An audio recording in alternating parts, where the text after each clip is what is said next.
안녕하세요. 나정 변호사입니다. 오늘은 산재에 관한 판결을 한 가지 소개해 드리도록 하겠습니다. 업무상 질병과 업무와의 상당 인과관계에 대한 판결을 소개해 드리도록 할게요. 근로자가 이제 이 질병과 또는 그에 따른 사망과 업무 사이에 상당 인과관계가 인정되려면 어느 정도 입증이 되어야 되느냐, 이제 이 입증 정도에 대해서 이제 많이 다퉈집니다. 특히 이제 사고의 경우에는 사실 입증이 그렇게 어렵지 않죠. 근데 질병 같은 경우에는 입증에 상당히 어려움이 있어서 신체 감정, 진료 기록 감정 이런 이제 감정 절차를 거치는데 그것을 거치는 경우에도 사실 입증이 어려운 경우들이 사실 많습니다. 이와 관련해서 이제 대법원에서 어떻게 판단했느냐.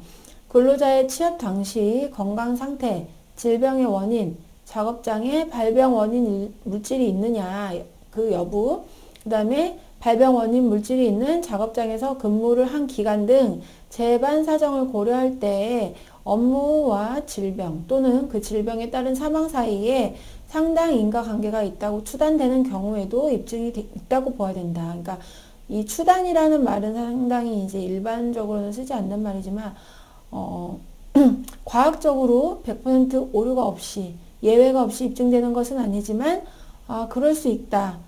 이 정도면 그럴 수 있다라고 인정되는 경우, 이것을 이제 상당한 인과관계가 있다고 추단되는 경우라고 할 수 있겠습니다. 그래서 업무와 재해 사이의 상당 인과관계 유무는 그리고 보통 평균인, 일반적인 평균인이 아니라 이 근로자의 건강과 신체 조건을 기준으로 판단을 해야 합니다. 그래서 멀쩡한 전혀 아프지 않은 일반인을 가지고 판단할 것이 아니고 이 근로자의 신체 조건을 가지고 판단을 해야 된다는 겁니다.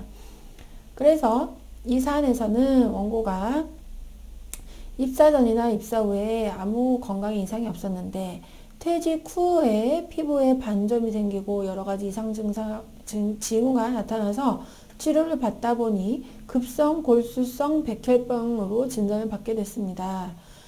그런데 이 사람이 가족 중에 백혈병력이 있는 사람은 없었다. 그리고 하루에 담배 한 갑 정도를 흡연을 했다.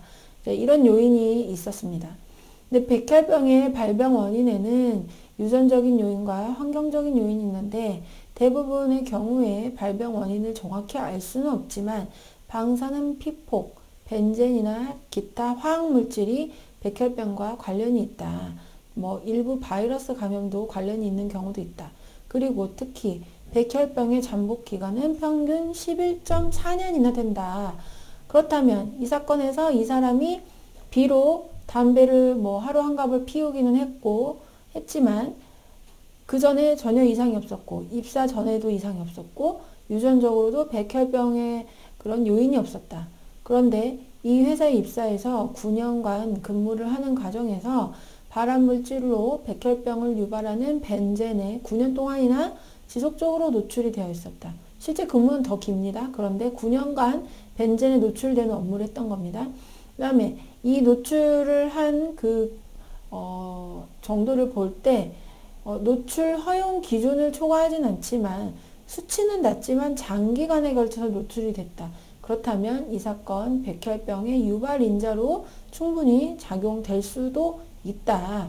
그래서 다른 원인에 의해서 발생했다는 특별한 사정이 없는 이상 업무 수행 중 벤젠 등에 노출이 되어서 발병한 것이거나 아니면 적어도 최소한 그것이 발병을 촉진했을 수 있다라고 추단할 수 있다라고 생각을 해야 한다. 인정을 해야 된다. 그래서 원고의 상병은 업무와 상당 인과관계가 있는 것으로 판단이 된다. 업무상 재해에 해당한다. 라고 대법원에서 판단을 했습니다. 사실 백혈병이나 기타 암 이런 것들은 의학적으로 그 발병 원인은 명확하게 규명할 수 없는 경우가 사실 대부분입니다.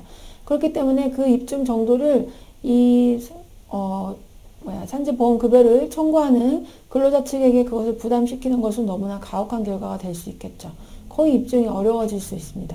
그렇기 때문에 이 정도면 입증됐다고 보아야 한다. 라고 이렇게 교범적으로 법원이 판단을 하고 있는 것입니다. 그래서 사실 이제 이런 질병에 관한 부분들이, 업무상 질병에 관한 부분들이 이전에는 굉장히 희박하게 인정이 됐었지만 점점 법원에서 인정 범위를 넓게 넓혀오고 있습니다. 많이 인정 범위가 넓어지고 있고요. 아직 조금 이제 부족한 부분도 있지만 계속 더 넓어질 것으로 그렇게 이제 추세가 될 것으로 기대를 하고 있습니다. 네, 오늘은 업무상 질병의 입증 정도에 관한 판결, 대법원 판결 소개해드렸습니다. 도움이 되셨기를 바라겠습니다. 감사합니다.